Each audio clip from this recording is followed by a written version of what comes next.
Welcome back to Jersey Matters. A few minutes ago, Phil Andrews showed you the damage in the aftermath of the looting in Trenton, New Jersey.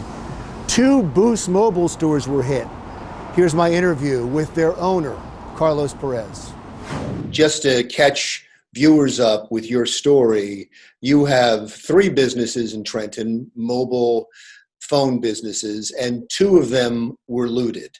How did you find out about it? Yes, we own and operate 3 Boost Mobile stores here in Trenton via the camera surveillance. I saw the cameras and I was like, oh, that cinder block wasn't there. And then I get the notification of the camera, the alarms going off. And then I go back to the cameras and I just see people just coming in through the front windows. And how many people are we talking about? I honestly haven't sat down to count, but it would be multiple groups of from 2 to 10 at any time. It was like a caravan going around the city where it was like a lead group and they were just following each other. So there was an initial team, if you could say, that would go in and break in. And then they would have follow-ups, would just come in and pick up and drive off to the next destination. It's your opinion that there was a peaceful protest and people came in and broke store windows and turned it into something worse than a peaceful protest? Yes, it was incited. It was nothing planned out. I would say that select few had their agenda to do so. They just used the gathering, the cause, and used it for bad. Are you going to press charges? If you have to, you can't let that cannot be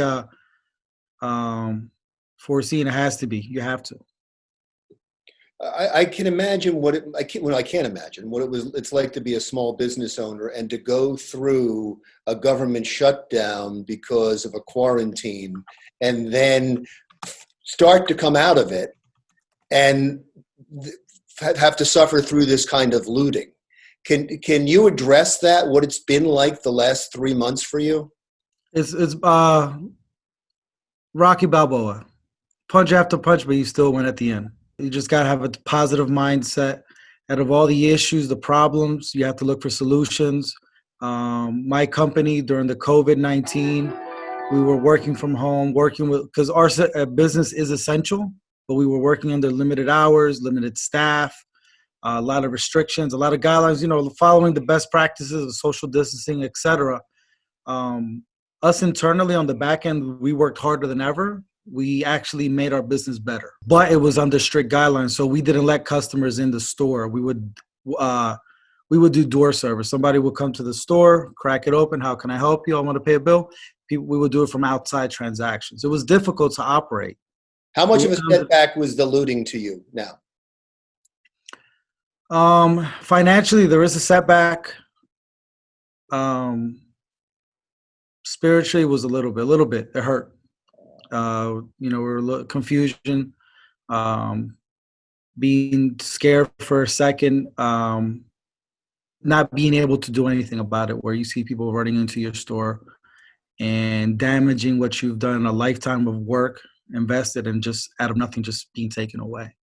But that Monday morning, I was here at 10 a.m. and started cleaning up and taking care of customers remotely, making a phone call to another store. I need to do a bill payment. I would take the cash on hand. So we were set back. It just gave us a lot more of a burden, a lot more work that wasn't necessary. But we're going to make it happen. In Trenton, we're fighters, so we're going to get through. Was the city, how did this happen? Was the city not prepared for this? No, I think they were not prepared. They weren't prepared for the volume of people.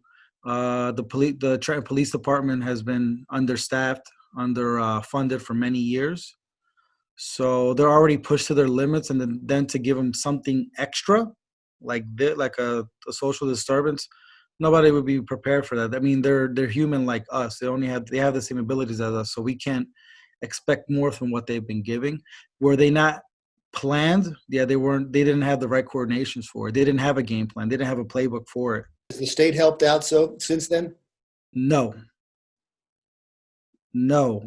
And that's where the anger comes from the merchants, for myself.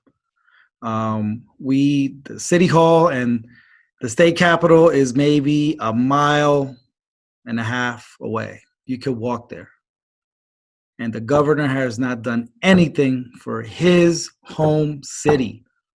He goes to work in the state capitol and he does not visit City Hall for nothing at all. The state police is there.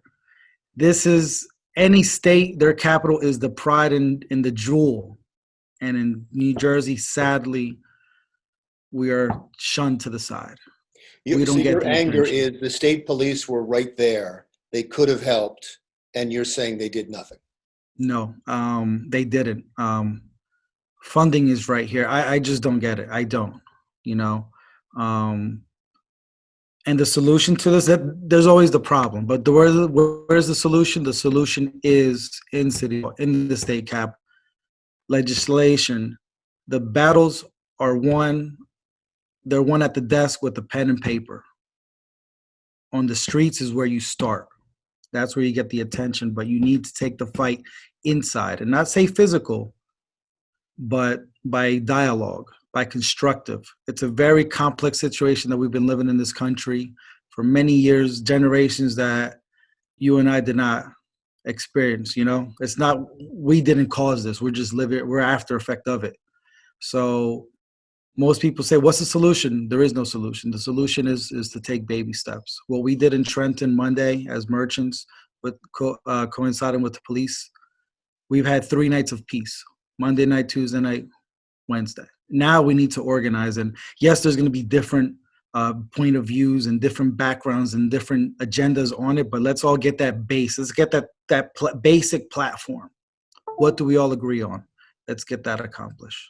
Well, I hope that you have some positive dialogue. I know that starts today. I'll let you get to it. I appreciate your time. Thank you so much for eloquently representing the merchants of Trenton. Thank you. Thank you, sir. Thank you for the opportunity. That was Carlos Perez, owner of Boost Mobile in Trenton, New Jersey. When Jersey Matters continues, summer camps are going to open in New Jersey. We'll tell you what they're going to do to keep them safe when Jersey Matters comes right back.